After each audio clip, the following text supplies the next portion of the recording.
ఏం చేస్తున్నాను?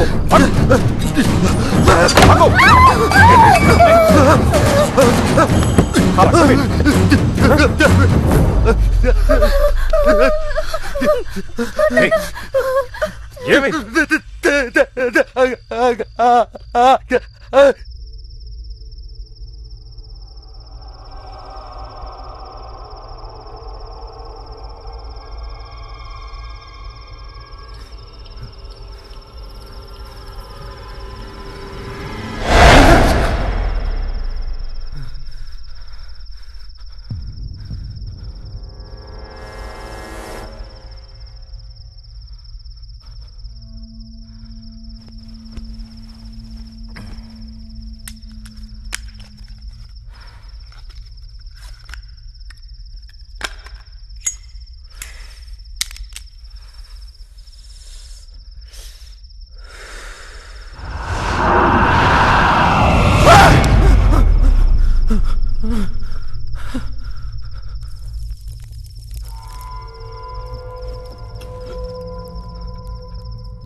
ఎప్పుడైనా ఈ గంధర్వ మహల్ నాది అన్నాడో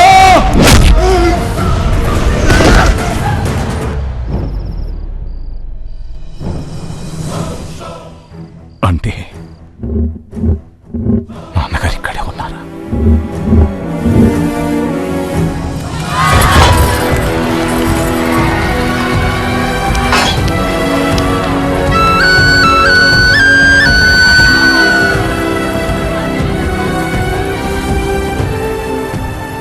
మదమెక్కిన ఏనుగు మందుతో వచ్చి కూడే మొత్తం నాశనం చేసేస్తుందమ్మా. అయ్యగారే కాపాడాలమ్మా. భయపడకండి, ఆయన దాన్ని మదమంచడానికే వెళ్లారు.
మా ఏమిటిది ఇంకా చేప తోముతున్నా ఉన్నావు? అవతల అల్లుడు గారు వాళ్ళు వచ్చే టైం అయింది. కానివ్వు.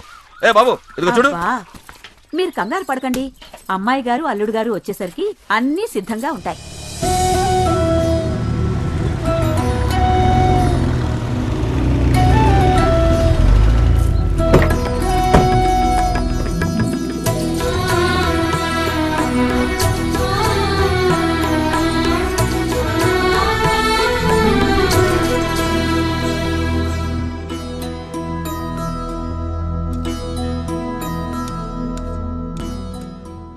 ఏమిటి భూపతి ఆ కథకడం?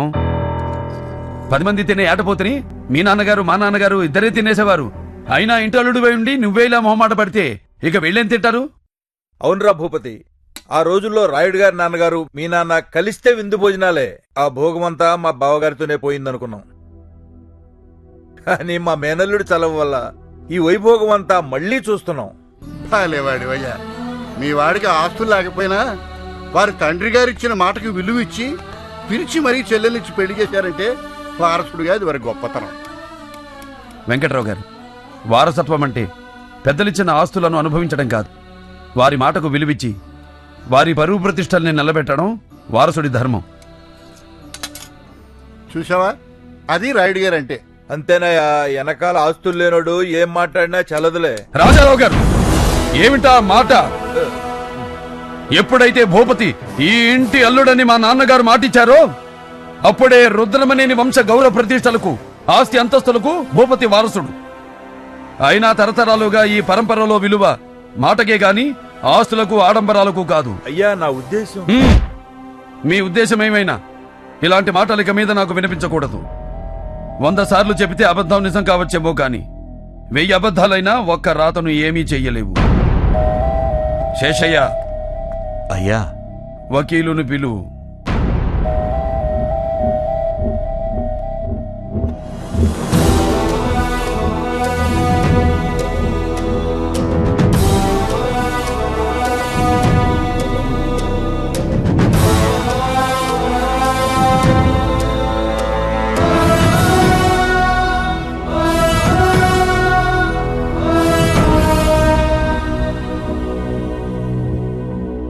వకీలు గారు, అయ్యా నేను చెప్పేది అక్షరం పొల్లు పోకుండా విల్లు రాయండి. రత్నగిరి సంస్థానాధీశులు మా రుద్రమనేని వంశం మూల పురుషులు రుద్రమనేని పాపారాయుడు గారి నుండి మొదలుకొని ఆయన కుమారుడు రామరాయుడు గారు, ఆయన కుమారుడు గణపతి రాయుడు గారు, ఆయన కుమారుడైన మా హయాం వరకు వివిధ సందర్భాల్లో జరిపిన దాన ధర్మాల అనంతరం మిగిలిన జమీ ఆస్తులు 1000 ఎకరాల మాగాణి, అందులో సగం నా తోడపుట్టిన నా చెల్లెలు జగదాంబకు పసుపు కుంకుమలుగా ఇస్తున్నాను. కన్న కూతురికి కూడా ఇలా పంపకం చేసిన వాళ్ళను మేం చూడలేదు రాయుడు గారు. ఇక మిగిలిన దానిలో 100 ఎకరాలు తరతరాలుగా మా వంశానికి ప్రేమాభిమానాలతో విశ్వాసంతో వెలకట్టలేని సేవలు చేస్తున్న మా శేషయ్య కుటుంబానికి. అయ్యా, ఆస్తిలో మాకు పంపగా ఏంటయ్యా? లేదు శేషయ్య, మేము మా చెల్లెలికిచ్చి పంపినట్టే రేపు నువ్వు నీ కూతురికిచ్చి పంపాలి. రాయుడు గారు, పండగొచ్చినా పబ్బం వచ్చినా ఊరితో పాటు చుట్టుపక్కల గుళ్ళు గోపురాలు మీ వైపే చూస్తూ ఉంటాయి. మరి ముందు ముందు ఆ వైభవం చూస్తామంటారా?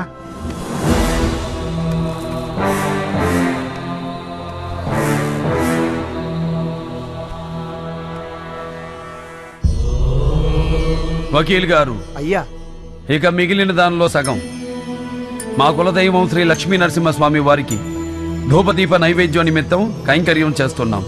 రాయుడు, గంధర్వ మహల్ అంటే దాన ధర్మాలకు మారు పేరు అన్నమాట ఎప్పుడూ నిజం చేశావు. నీ తాతలు, నీ తండ్రి నీ భుజాల మీద మోపిన మీ వంశ ప్రతిష్టను ఆకాశం ఎత్తుకు తీసుకెళ్ళావు కదయ్యా. అవును రాయుడు గారు, వంశపారంపర్యాన్ని దైవ కార్యానికి ధారాతత్వం చెప్తున్నారంటే ఇంతకన్నా ధర్మం చూడలేమండి.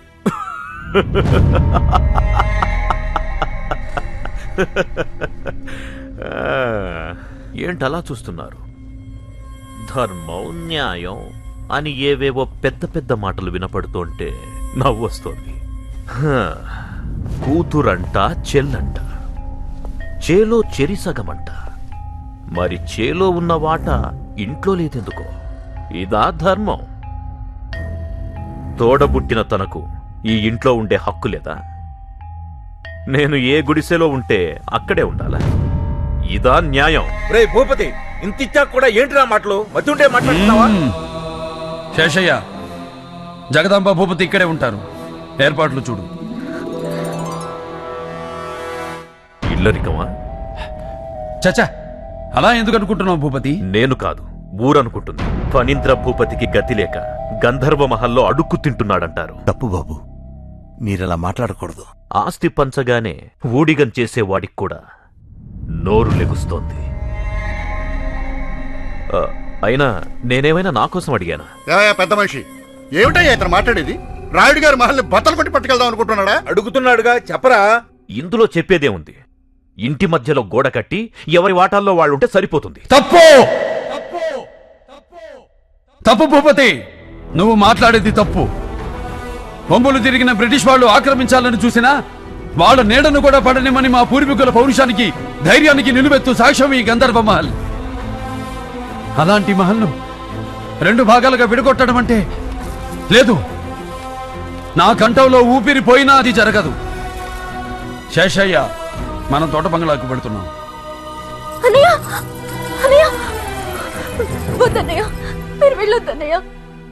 మీ అన్నయ్య ఏం చేసినా నీ మంచి కోసమేగా. నీ సుఖం కంటే మాకేం కావాలి? నువ్వేంటి ఆడపడుచువి. ఇక్కడ నువ్వుంటే ఒకటి, మేముంటే ఒకటా చెప్పు.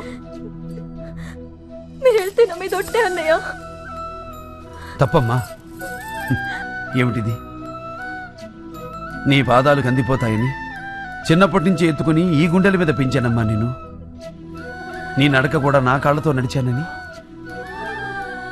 ఈ మహల్ నా మీద అలిగినట్టుందమ్మా. అందుకే వెళ్ళిపోమంటుంది.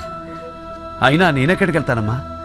నువ్వు పిలిస్తే కళ్ళు మూసి తెరిచేలోపు నీ ముందుంటాను. వస్తానమ్మా.